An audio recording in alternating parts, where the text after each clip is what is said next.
है, जहां देहरादून में स्मार्ट सिटी परियोजना के करीब 10 साल पूरे होने के बाद एक बार फिर सियासत तेज हो गई है। कांग्रेस ने शहर की सड़कों, जलभराव, कूड़ा निस्तारण और अधूरे विकास कार्यों को लेकर सरकार पर निशाना साधा है। कांग्रेस प्रदेश प्रवक्ता प्रतिमा सिंह ने आरोप लगाया है कि स्मार्ट सिटी का दर्जा मिलने के बावजूद शहर की स्थिति में अपेक्षित बदलाव नहीं आया। वहीं बीजेपी प्रदेश प्रवक्ता कुंवर जपेंद्र सिंह ने कहा, कांग्रेस के आरोपों को निराधार बताते हुए कह दिया है कि स्मार्ट सिटी के 80% से ज्यादा काम पूरे हो चुके हैं। उन्होंने कहा कि मॉनसून के बाद रुके हुए विकास कार्यों को तेजी से पूरा किया जाएगा और कई परियोजनाएं दीपावली तक पूरी होने की उम्मीद है।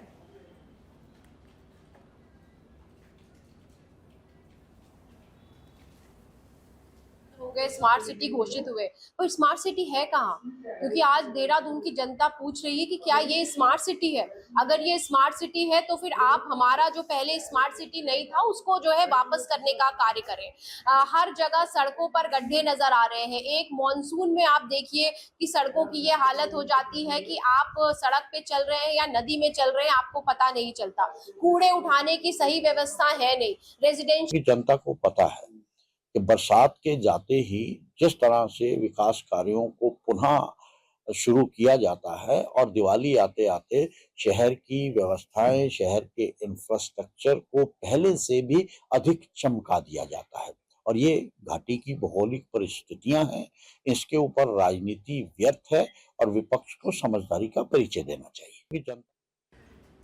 उत्तराखंड कांग्रेस में लंबे इंतजार के बाद प्रदेश कार्यकारिणी का ऐलान कर दिया गया है। अखिल भारतीय कांग्रेस कमेटी ने नई नियुक्तियों पर मोहर लगाते हुए कोषाध्यक्ष, उपाध्यक्ष, महासचिव और सचिव पदों पर जिम्मेदारियां सौंपी हैं। कांग्रेस ने दावा किया है कि नई कार्यकारिणी से संगठन को मजबूती मिलेगी और आगामी चुनावों में पार्टी बेहतर प्रदर्शन करेगी। वहीं बीजेपी ने कांग्रेस की नई टीम पर सवाल खड़े किए। बीजेपी प्रदेश प्रवक्ता कमलेश रमन ने कहा कि कार्यकारिणी में जमीनी कार्यकर्ताओं को नजरअंदाज किया गया है और पदों पर खास लोगों को प्राथमिकता दे दी गई है। उन्होंने इसे लेकर कांग्रेस पर निशाना साधा है।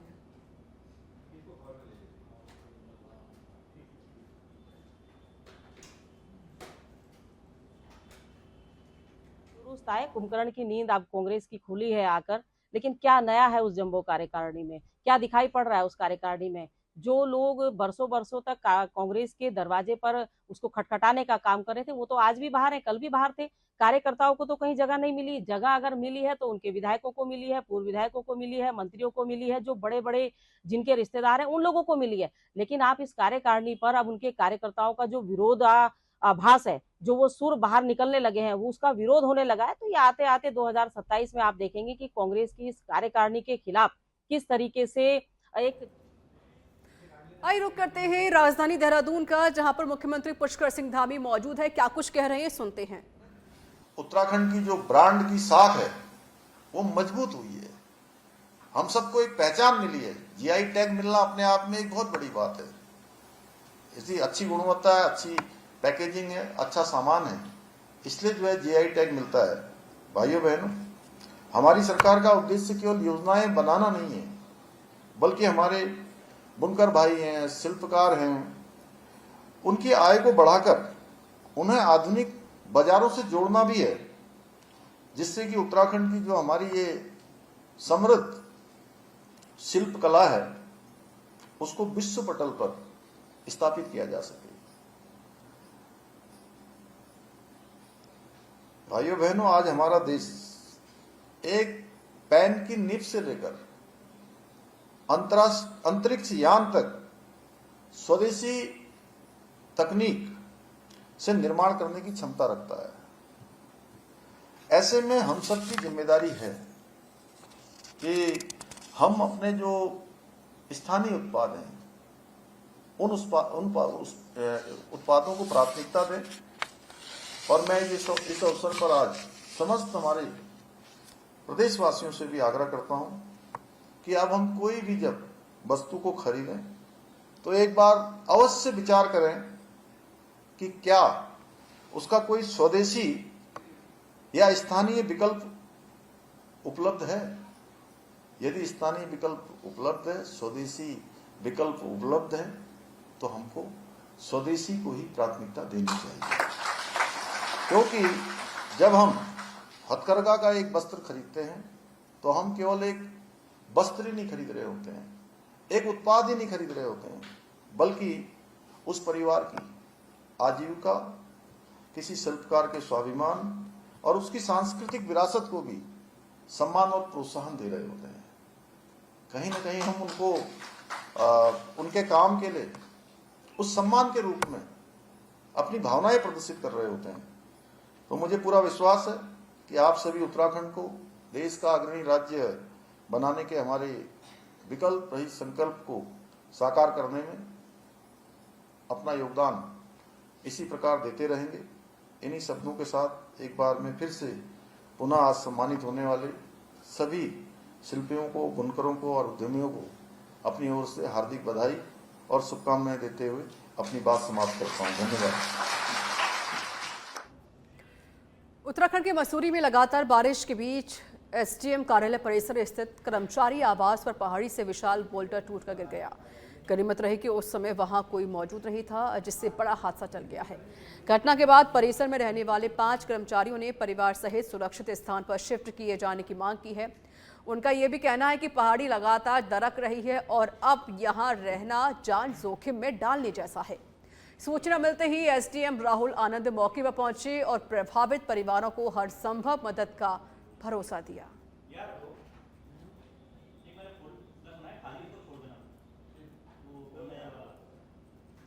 मीडिया से भी बात करी है कि जहाँ पे ये कंस्ट्रक्शन का इलीगल कंस्ट्रक्शन का जो काम चल रहा है उसको सीज किया जाए, क्योंकि उसकी वजह से यहाँ लोगों की जान का खतरा बना हुआ है। तो मुझे उम्मीद है कि आज वो प्रॉपर्टी सीज करेंगे। एमडीडीए से भी बात करी है कि जहाँ पे ये कंस्ट्रक्शन का इलीगल कंस्ट्रक्शन का जो काम चल रहा है उसको सीज किया जाए, क्योंकि उसकी वजह से यहाँ लोगों की जान का खतरा बना हुआ है।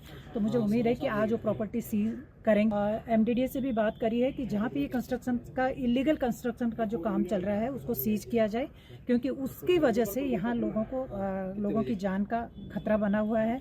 तो मुझे उम्मीद है कि आज वो प्रॉपर्टी सीज करेंगे। एमडीडीए से भी बात करी है कि उस टैंक में जैसे सुनने में आ रहा है कि पहले से ही लीकेज वहाँ पे है, और मुझे लगता है कि अभी उसकी फिर से मरम्मत होने जा रही है, क्योंकि अभी रोपवे का काम भी होना है। तो उसी के साथ साथ उस टैंक का भी काम शायद शुरू करेंगे। लेकिन तब तक, जब तक वहाँ पे रिपेयरिंग का काम नहीं होता है उस काम तब तक के लिए जो फैमिली यहाँ रह रही हैं, 3-4 फैमिली जो यहाँ पे रह रही हैं, मुझे लगता है उनको यहाँ पे नहीं रहना चाहिए। यहाँ पे देहरादून में वक्फ की जमीन पर अवैध कब्जों को लेकर बड़ी कार्रवाई की तैयारी की जा रही है। शहर के कुछ इलाकों में मुस्लिम कब्रिस्तानों की जमीन पर अतिक्रमण की शिकायतों के बाद उत्तराखंड वक्फ बोर्ड ने सख्त रुख अपनाया है। वक्फ बोर्ड के अध्यक्ष शादाब शम्स ने कहा कि नया वक्फ एक्ट लागू हो चुका है और ट्रिब्यूनल का गठन भी किया गया है। उन्होंने कहा है कि वक्फ संपत्तियों पर कब्जा करने वाले और वक्फ माफियाओं को किसी भी तरह की छूट नहीं दी जाएगी। जिला प्रशासन के साथ ही मिलकर जल्द ही कार्रवाई शुरू हो जाएगी। साथ ही नए कानून और उम्मीद पोर्टल से वक्फ संपत्तियों की सुरक्षा मजबूत होने की उम्मीद जताई गई है। बन चुका है, सारे अधिकारी अब अपडेटेड हैं, नया एक्ट आ चुका है। मोदी जी ने एक उम्मीद दिखाई है उस उम्मीद एक्ट के सहारे, और हम ये उम्मीद कर रहे हैं कि अब आने वाला वक्त बहुत बढ़िया होने वाला है। जो तमाम अवैध निर्माण करके बैठे हैं या जो अवैध निर्माण अभी भी वक्फ माफियाओं के साथ मिलकर कर रहे हैं, ऐसे तमाम लोगों के ऊपर अब सख्त कार्रवाई करने के लिए वक्फ बोर्ड तैयार है। हमारी औपचारिकताएं पूरी हो रही है और जल्द ही जिला प्रशासन के साथ मिलकर आपको कार्रवाई देखने के लिए मिलने वाली। खबर राजधानी देहरादून से है, जहां प्रदेश में बीते 1 साल में आई आपदाओं को लेकर सरकार के कामकाज पर आपदा सचिव ने स्थिति स्पष्ट कर दी है। उन्होंने कहा कि मुख्यमंत्री धामी के नेतृत्व में आपदा प्रभावित इलाकों में राहत और बचाव कार्य युद्ध स्तर पर किया गया है। एसडीआरएफ के मानकों के अनुसार प्रभावितों को राहत राशि और सहायता लगातार दी गई है।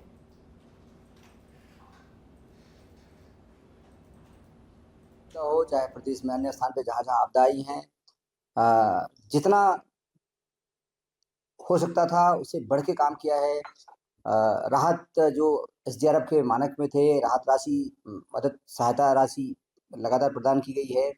इसके अलावा माननीय जहाँ पे कम था, जहाँ पे मानक पे नहीं आ रहा था, माननीय मुख्यमंत्री राहत कोष से तमाम धनराशि वहाँ पे दी गई है। बहुत सारे जो सुरक्षात्मक कार्य थे, प्रोडक्शन के काम थे वो कराए गए हैं।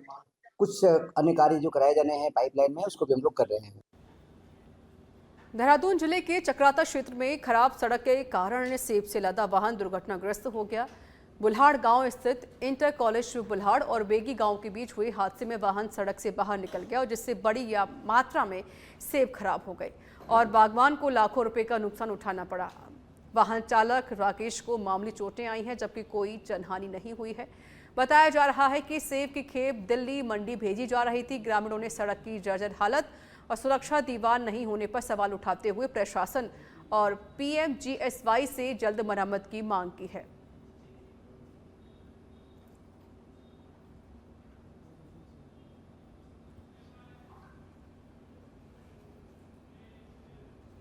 सावन के पवित्र महीने में कांवड़ मात्रा का उत्साह चरम पर है। कांवड़ यात्रा लगातार आगे बढ़ती जा रही है। इसी बीच भारतीय जनता युवा मोर्चा के राष्ट्रीय अध्यक्ष और सांसद तेजस्वी सूर्या हरिद्वार पहुंचे, जहां उन्होंने हर की पेड़ी पर विधि विधान से पूजा अर्चना करके पवित्र गंगा जल भरा और कांवड़ यात्रा की शुरुआत की। तेजस्वी सूर्या सैकड़ों समर्थकों और कार्यकर्ताओं के साथ हरिद्वार से ऋषिकेश स्थित स्वर्गाश्रम के शिव गंगा घाट तक पैदल यात्रा करेंगे, जहां उन्होंने कांवड़ यात्रा को दुनिया का सबसे बड़ा युवा संगम बताते हुए कहा कि यह श्रद्धा, भक्ति और अनुशासन का प्रतीक है। उन्होंने युवाओं से सावन के दौरान अपनाए जाने वाले संयम, अनुशासन और फिटनेस को पूरे वर्ष जीवन में बनाए रखने की भी अपील की है।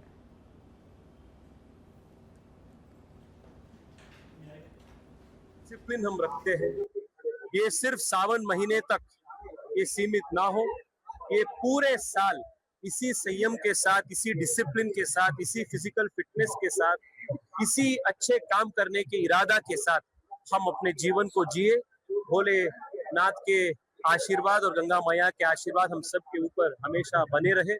इस धर्म के और इस देश के सेवा में हम सब हमेशा जुटे रहे, यही देश के युवाओं से मेरा अपील है, प्रार्थना है। जो डिसिप्लिन हम रखते हैं।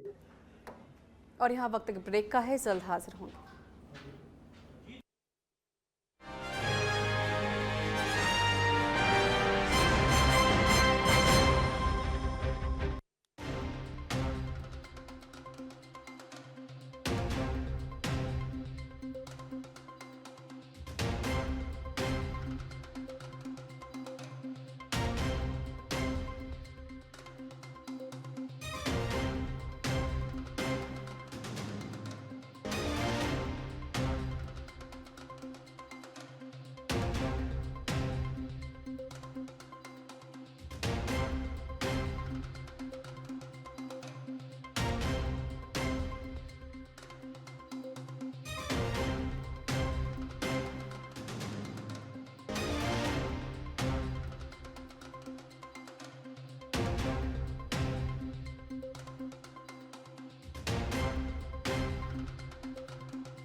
ब्रेक के बाद स्वागत है आप सभी का। चमोली जिले के कर्णप्रयाग नगर के लिए राहत भरी खबर सामने आई। कर्णप्रयाग और सिमली में प्रस्तावित पार्किंग परियोजनाओं के निर्माण कार्य जल्द शुरू करने के निर्देश दिए गए हैं। आवास विभाग के सचिव आर राजेश कुमार की अध्यक्षता में हुई डीएफसी बैठक में दोनों परियोजनाओं के वित्तीय और तकनीकी पहलुओं की समीक्षा की गई। कर्णप्रयाग पार्किंग परियोजना पर करीब 3 करोड़ 74 लाख रुपए खर्च होंगे, जिसमें 22 वाहनों की पार्किंग और कमर्शियल हॉल बनाया जाएगा। वहीं सिमली में करीब 3 करोड़ 99 लाख रुपए की लागत से 30 वाहनों की पार्किंग विकसित की जाएगी। परियोजनाओं से जाम की समस्या कम होने और पर्यटन व व्यापार को बढ़ावा मिलने की उम्मीद है।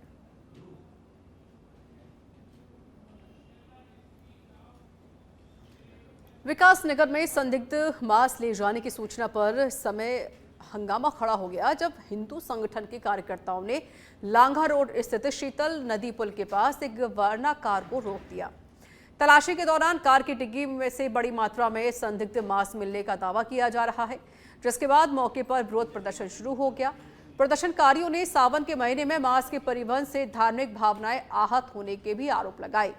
सूचना मिलते ही पुलिस पहुंची और वाहन समेत उसमें सवार लोगों को पूछताछ के लिए थाने ले गई। फिलहाल पुलिस पूरे मामले की जांच कर रही है। गाड़ी है 0540, इसमें जो है पूरी डिग्गी भरी हुई मांस से, और ये हिंदू समाज बिल्कुल कतई बर्दाश्त नहीं करेगा। हमारे इतने पवित्र महीने में इतने गंदे गंदे कार्य हो रहे हैं और पुलिस प्रशासन सो रहा है। आप देखेंगे वरना गाड़ी है 0540, इसमें जो है पूरी। उत्तराखंड के नानक मत्ता क्षेत्र की ग्राम सभा साड़ा साड़ियों में कांग्रेस आदिवासी प्रदेश उपाध्यक्ष अशोक सिंह राणा के तत्वाधान में आयोजित वॉलीबॉल टूर्नामेंट का शुभारंभ किया गया। टूर्नामेंट का उद्घाटन स्थानीय जनप्रतिनिधियों एवं गणमान्य लोगों की उपस्थिति में किया गया। उद्घाटन समारोह में बड़ी संख्या में ग्रामीण खेल प्रेमी और युवा खिलाड़ी मौजूद रहे। प्रतियोगिता के पहले दिन खिलाड़ियों और युवाओं में खेल को लेकर खासा उत्साह देखने को मिला। आयोजकों ने कहा कि ऐसे आयोजन ग्रामीण क्षेत्रों में खेल प्रतिभाओं को आगे बढ़ाने और युवाओं को नशे जैसी बुराइयों से दूर रखने में महत्वपूर्ण भूमिका निभाते हैं। उद्घाटन समारोह का समापन खिलाड़ियों के परिचय एवं पहले मुकाबले के साथ हुआ।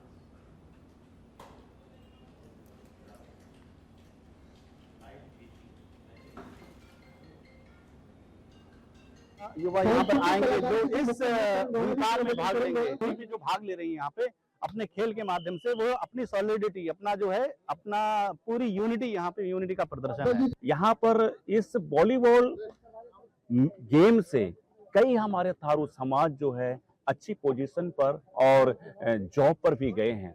सो मैं इस टूर्नामेंट के लिए ये धन्यवाद देता हूँ कि इस टूर्नामेंट से जो भी टीमें आएंगी उन सबको मैं बधाइयाँ देता हूँ। उत्तराखंड के विकास नगर क्षेत्र में जोनसाल बावर की लाइफ लाइन माने जाने वाले कालसी चक्राता मोटर मार्ग पर भारी भूस्खलन के बाद यातायात पूरी तरह ठप हो गया है। जजरेट डेंजर जोन में पहाड़ी से भारी मात्रा में मलबा और बड़े बड़े बोल्डर सड़क पर आ गए, जिसके बाद मार्ग बंद हो गया। सड़क के दोनों ओर यात्री, स्थानीय लोग और फसलों से लदे वाहन फंस गए हैं। ये मार्ग चक्राता सहित 400 से अधिक गाँव को विकास नगर से जोड़ता है, इसलिए मार्ग बंद होने से जनजीवन प्रभावित हुआ है।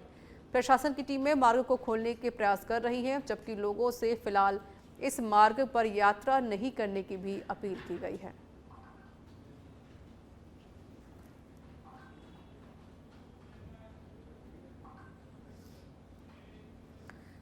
चमोली जिले के गौचर नगर में व्यापार मंडल ने ओवरलोड निर्माण सामग्री ढोने वाले वाहनों और कांवड़ यात्रा के दौरान तेज रफ्तार दोपहिया वाहनों पर रोक लगाने की मांग की। व्यापार मंडल अध्यक्ष राकेश लिंगवाल ने पुलिस रिपोर्टिंग चौकी प्रभारी मानवेंद्र सिंह गोसाई को ज्ञापन सौंपकर तत्काल कार्रवाई की मांग की है। उन्होंने कहा कि कई वाहन निर्धारित क्षमता से अधिक पत्थर, गिट्टी और अन्य सामग्री लेकर गुजर रहे हैं, जिससे आमजन की सुरक्षा पर खतरा बना हुआ है। व्यापार मंडल ने बाजार क्षेत्र में तेज रफ्तार बाइक चालकों पर भी सख्ती की मांग की है, ताकि यातायात व्यवस्था सुरक्षित और सुचारू बनी रहे।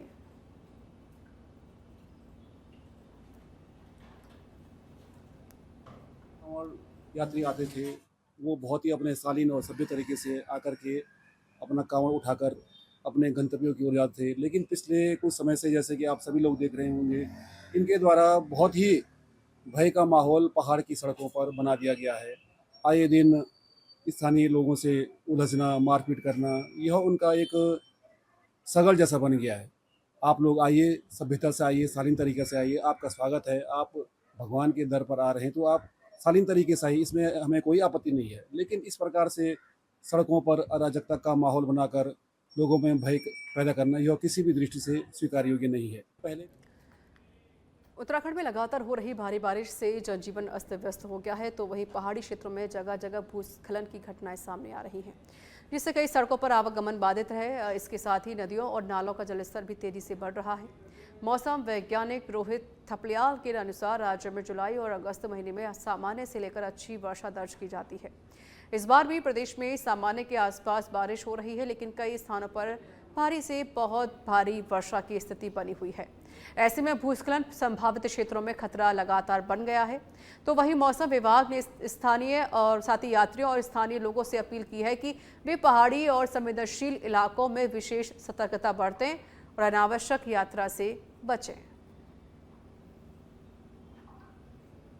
में भी अच्छी वर्षा, नॉर्मल सामान्य के आसपास वर्षा मिल रही है, और जिसमें हमें कहीं कहीं भारी और बहुत भारी वर्षा भी देखने को मिल रही है। तो इसको देखते हुए जो हमारे भूस्खलन संभावित क्षेत्र हैं, वहाँ पर भूस्खलन का खतरा बना रहता है। साथ ही जो नदी नाले हैं उनमें अचानक जल स्तर में वृद्धि होने की संभावना बनी रहती है। तो जो लोग यात्रा कर रहे हैं या भूस्खलन संभावित क्षेत्रों में रहते हैं या नदी नालों के आसपास सेटलमेंट्स हैं या वहाँ से गुजर रहे हैं, तो उन्हें विशेषकर बहुत सावधान रहने की आवश्यकता है। उत्तराखंड के उधम सिंह नगर जिले के नानकमत्ता में एक युवक के साथ कथित मारपीट, छीना झपटी और यौन उत्पीड़न के मामले को लेकर ग्रामीणों का गुस्सा फूट पड़ा है, जहां बड़ी संख्या में ग्रामीणों ने नानकमत्ता कोतवाली पहुंचकर धरना प्रदर्शन किया और आरोपियों की जल्द गिरफ्तारी की मांग की गई। तो वहीं प्रदर्शन में स्थानीय जनप्रतिनिधियों के साथ खटीमा विधायक भुवन चंद्र कापड़ी भी शामिल रहे। पुलिस के अनुसार नामजद 3 आरोपियों में से 2 को गिरफ्तार किया गया है, जबकि एक आरोपी अभी भी फरार है, जिसकी तलाश की जा रही है। इस दौरान प्रशासनिक ग्रामीणों ने क्षेत्र में बढ़ते नशे के कारोबार पर भी चिंता जताई।